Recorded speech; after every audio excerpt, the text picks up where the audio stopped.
This is Vaibhav Patel, and I'll be discussing our chapter on evaluation and treatment of Scheuermann's kyphosis by Dr. Rajiv Saigal, Vaibhav Patel, and Dean Chow. Scheuermann's kyphosis was first described by Holger Scheuermann in the 1920s. It is an uncommon disorder predominantly affecting the adolescent age group, leading to a deformity of the thoracic or thoracolumbar spine. The exact etiology remains unknown, but proposed mechanisms include osteochondrosis, avascular necrosis, abnormal epiphyseal ring ossification, and cartilaginous end plate weakening. Pathophysiology is akin to leg calviparous disease of the hip, and the prevalence of Scheuermann's disease ranging from 0.4% to 10% in population studies. Clinical evaluation includes physical examination and radiographic studies. The neurologic signs, which included sensory and motor disturbances to myelopathy, were noted in about 9% of patients with Scheuermann's kyphosis. There is lack of kyphosis correction and extension during direct standing, and in one study, there was presence of hamstring contractures in up to 41% of Scheuermann's patients preoperatively. AP and lateral standing scoliosis X-ray should be employed to assess kyphotic wedging of the vertebral bodies, and clinicians should also assess compensatory mechanisms such as large lumbar lordosis relative to pelvic incidence, in addition to measuring thoracic kyphosis. The most common diagnostic criteria for Scheuermann's kyphosis is finding of at least 3 consecutive vertebral levels with at least 5 degrees of kyphotic wedging. Mainstay of treatment in Scheuermann's kyphosis is conservative treatments, such as close observation with serial X-rays, intense physical rehabilitation, and bracing when rehabilitation is inadequate in preventing ongoing progression of spinal kyphosis or pain. Reserving surgical treatments for intractable pain with progressive deformity that are refractory to conservative therapies, as well as neurological deficits, cardiopulmonary compromise, and cosmesis.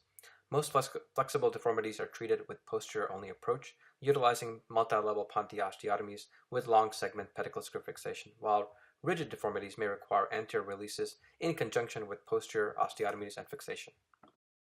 Patient is a 39-year-old female with history of non-instrumented thoracic fusion as a child, now with progressive thoracic kyphosis with primary symptom of back pain refractory to conservative measures. MRI of the thoracolumbar spine showed partial T11 vertebra with severe T11 deformity and mild thoracic cord compression at T11. Standing scoliosis films showed thoracic kyphosis of 117 degrees and T9, T12 kyphosis of 71 degrees. We proposed a posterior thoracolumbar approach spanning from T5 to L2, T10-11 corpectomy, and T7 to T9 Ponti osteotomies. Thoracolumbar spine was exposed in a standard fashion, and pedicle screw instrumentation was performed with assistance of navigation. We proposed consecutive level Ponti osteotomies to allow for a greater degree of kyphosis correction, all through a single posterior approach. In brief, Ponti osteotomies require resection of spinous processes and intervening ligamentic structures, as well as facetectomies and inferior laminectomy. In this video, we demonstrate facetectomy on the right at T8-9 with osteotome and a high-speed burr to resect the inferior lamina.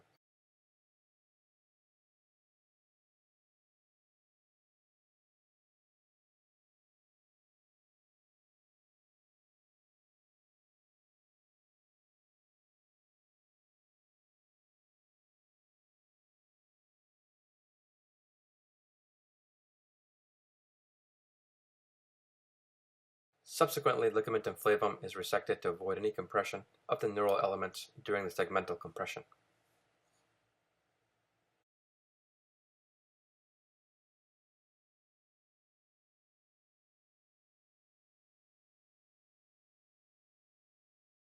For this patient with hyperkyphosis at T11 with partial vertebra, we also performed transpedicular corpectomy at T10 and T11 with placement of expandable cage for anterior column support. Rods were placed bilaterally along a pedicle screw construct and set screws were placed. Segmental compression was first applied at the level of the corpectomy, followed by compression along the Ponti osteotomy level at T8-9 and T7-8.